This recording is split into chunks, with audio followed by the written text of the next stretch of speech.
Hey,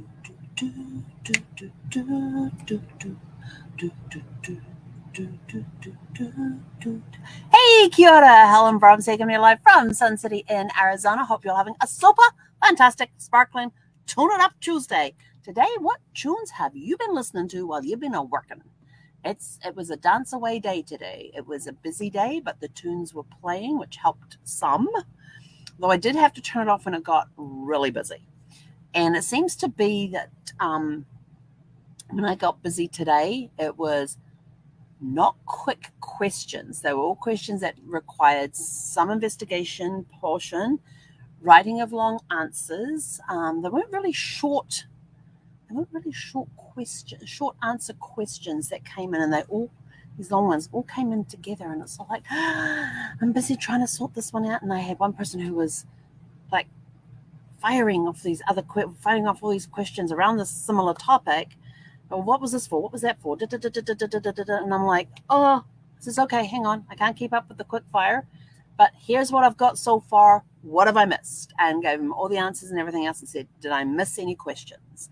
And so I'm hear back from him hopefully tomorrow to let me know whether I missed anything. Because I hate missing questions and trying to go through everything to see if I've got everything, because there was a lot of stuff to go through. But we'll see. So had the tunes playing today. I finally made up my 80s list, although my 80s list has a few genres. It's basically just music I grew up with. The 80s being the biggest time I was listening to music, but also music from the 70s. Some songs from the 60s that I like. There's some from the 90s in there, some from the 2000s. So I finally got that list put together on my computer, because what would be really, really, really nice is that if iTunes or music or whatever they want to call it now, my iTunes application, if I had an iTunes app and I have these playlists, why can I not easily transfer those playlists to my other devices that I'm authorized to use my iTunes on? Why do I have to go and create it per device? That is not helpful at all. So for those, if anybody at Apple happens to be listening to that is my one about the iTunes, is the fact that I have to go and recreate the playlists on different devices, because there is no way to migrate those playlists across devices, or have access to those playlists across devices, which would be really, really handy. And then turning around and telling me that you cannot find songs that I have purchased, that's a big no too. They're sitting there in my library, and when it goes to transfer, it says, oh, we can't find these songs. I'm like, it's sitting right there. I can see the name, I can see the album, I can see the artist, it's all part of that album, and I know I purchased that album because you just transferred all the other songs across except that one. So we're off it now. We'll flush it. Gone. So had the tunes going. I had to turn them off during the times when I really, really had to try and focus somehow. That's where the Baroque music comes in really handy, because it has these tunes which help the brain focus. Sometimes it works with me, sometimes it doesn't. Today it was just I need quiet. Most of the days I'd just put that stuff on and be good to go. But then there was times it's like, okay, sure, we're past that, but anybody in there? Nope. Jump up, go annoy the dog, fill up the water bottle, do all the other stuff that I normally do on a quick break. And then I was marching up and down the thing, because I got myself a regular pedometer, and just a regular pedometer. It is not hooked up to any technical devices or anything. It is just a plain pedometer. You stick it in your pocket, you hang it around your neck, wherever, and off you can go. It even comes with a little lanyard, stick around your neck. Yeah, that ain't going to work. I just clip it on the inside of my pocket here, and I've been marching up and down. I've been marching in place, doing the arm movements from folded arms to straight arms to loosening up the shoulders. It felt really good. So yeah, I've been doing a few of that today. But I have discovered, and thankfully I discovered this a few days ago, so I have not made the same mistake since. I went in to get changed one day, because normally we go out for our morning walk and I'm in jeans and a t-shirt. And then I come back and I change into a clean t-shirt and shorts or yoga pants, depending on the time of the year and what the weather's like. But I typically don't sit in my jeans and t-shirt. I have my walk-in clothes, and then I have my around the RV clothes. And so I went in to get changed. So I take the pedometer out of my pocket, I stick it on my vanity unit there in the bedroom, and I get changed, and I go to pick up the pedometer, and I'm like, that looks weird, and it's sitting there and it's going with the numbers. It's just turning the numbers over. I'm like, what the heck? And what it was doing is it was picking up the vibrations from the oscillating fan that I have sitting on the unit that oscillates the air in the bedroom. It's just a tower, just a short tower thing, and it just oscillates. But it was picking up the vibrations of that, and it was going with the numbers. It was just turning the numbers over. And I'm like, I'm not even walking, and I'm getting my numbers up, and I'm like, well, that just really screwed up my day, because I'm liking to write down my numbers at the end of each day, and then there's a thingy somewhere on the website that you can go in and you just type in how many steps, you put in your height, you type in how many steps that you've done, and it comes back and tells you approximately how many miles you've walked that day, or part of miles and whatnot. And I'm like, well, that just ruins my whole morning walk, because I don't know how many steps it added. So it's like, well, I can't record today's one. So I was just like, okay, I'll just reset it and go from here. That's the only button that's on it. Is this little reset button on the back, and then it's got a big thing where you can take a quarter and open it up to pop that little battery out. And the battery lasts for like a year or so, like 2 years on this thing. That's awesome.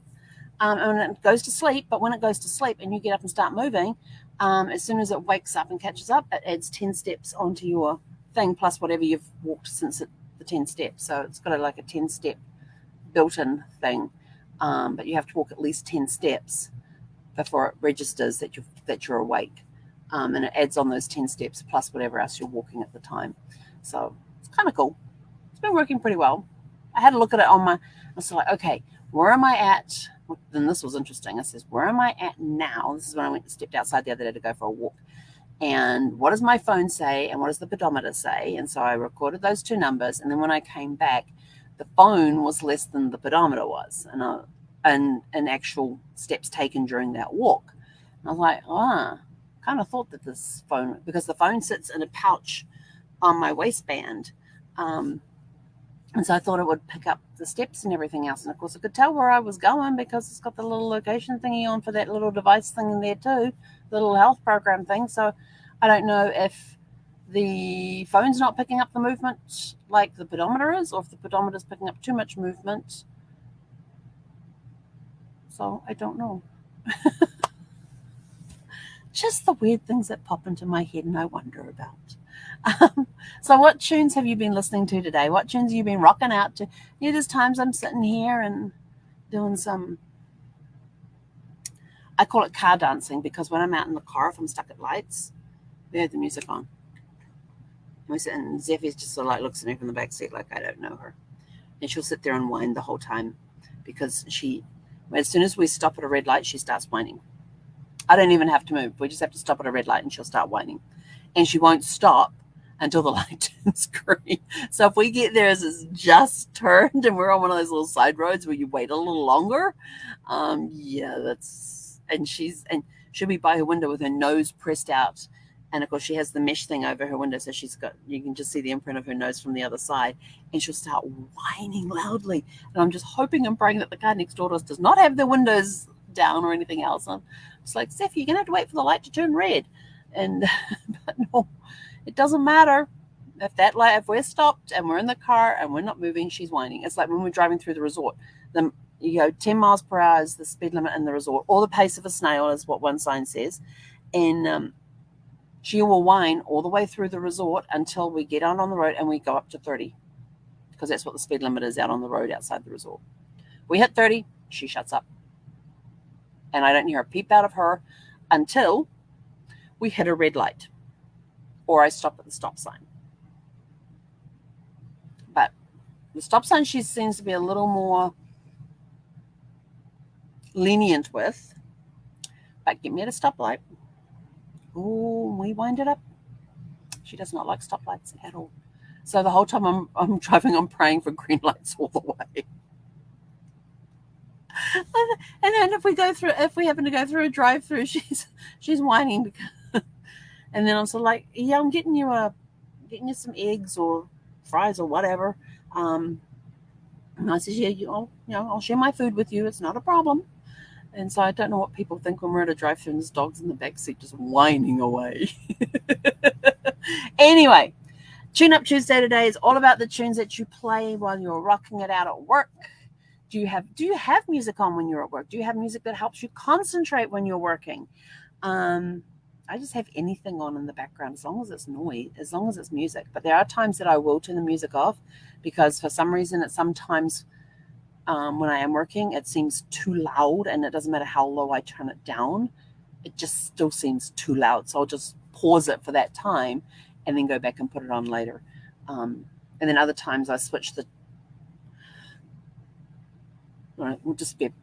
sometimes I switch the tunes that I'm listening to because I may be listening to country, I may be listening to pop music or rock or stuff from the 80s, stuff I grew up with. I may be listening to opera. And I'll switch it over to the Baroque to help with the concentration. They actually have ones that says, reading, concentration while reading, concentration while doing this, concentration. And so I'll put those tunes on. Those ones are like those tracks like an hour long or something like that. I don't know. They're long. They work for me anyway. There's just something in them that helps calm the brain down and forces it to concentrate and helps it concentrate, and so I can actually read what I'm supposed to be reading and not misreading anything. But, what tunes do you listen to throughout the day? When you're driving, when you're relaxing, when you're working? Do you have different tracks placed? Do you play different types of music based on what activities you're doing? I actually have a workout playlist, but I'm not sure which device it's on. I don't know if it's on this device because I used to have a workout playlist, but I don't know if I recreated it after I got this phone 2 years ago. So I got this phone in, let's see. No, I don't have the workout one. I don't even have the walking track on here. Nope. Okay. So I've now got to go and recreate my workout playlist because I used to have one on my old phone, and of course I got this phone in 2020. So I didn't recreate that. See, this is why you need to be able to transfer. It would be nice if iTunes held your playlists and you could play them on any device, import them from any device. Another cause for that. So now I have to recreate my workout music. But it's got the energetic stuff for the warm-up. Love it. Anyway, I'm going to go finish my audiobook. I'm almost done with my audiobook. So to do that, I got to go take the pup for a walk. So go out, have a super fantastic sparkling evening, and I am done. I am toast. I am toasted. So maybe I'll come back and make myself another salad. I was going to cook meat tonight, and I'm sort of like, I just don't have the energy right now. Maybe I'll do it for lunch tomorrow instead. But I made a really yummy salad last night with the broccoli sauce. And I gave Zeffie broccoli. I wish I'd videotaped that. Gave her broccoli to try. It was so funny. Because I gave it to, because the broccoli sauce just had the little thin pieces, like it looked like coleslaw, but it was made with broccoli. And so I got one of those little pieces and I gave it to her. And she immediately and she went, and it falls down on the floor. And then she sniffs at it, picks it up and starts eating it again. And then she looks at me. And I ignore her, so her paw comes up and just gently rests on the cushion next to me. And so I said, you want to try another bit? Okay. So I gave her another little bit of broccoli. And she bent down, picked it up and ate it. That was her routine. But when I looked down on the floor later, there were little pieces of broccoli there, but the main parts were gone. I looked and said, what's all this? And she just looked at it and walked away. Just having none of it. So I picked it all up and put it on the palm of my hand and said, here you go. Did you want to try this now? And so she ate it. Strange dog. She does weird things. But coming up, got told her bark box is on the way for this month. So I think that I'll arrive by the weekend. So we're going bark box, unboxing the bark box coming up again soon within the next week. So we'll keep that going. Anyway, I'm out of here. I got a pup to go walk. I'm tired. I'm rambling. Have a super fantastic sparkling rest of your evening, and we'll catch you guys tomorrow for Winning Wednesday. Hey, konera. Yeah.